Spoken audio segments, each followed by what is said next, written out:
Evo bake Makenoke nakon dugo vremena u ulici Ivana Zadarena, pogledajte.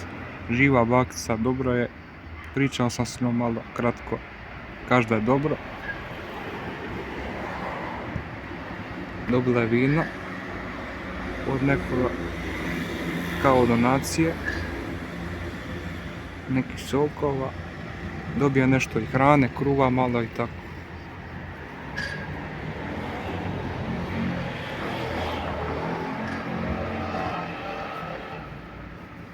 Sve ona to uredno sebi sprema. I hranu i piće.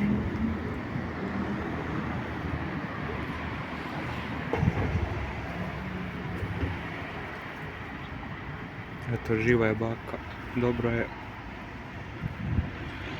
Pomozite je ulici Ivana Zadarena ako može.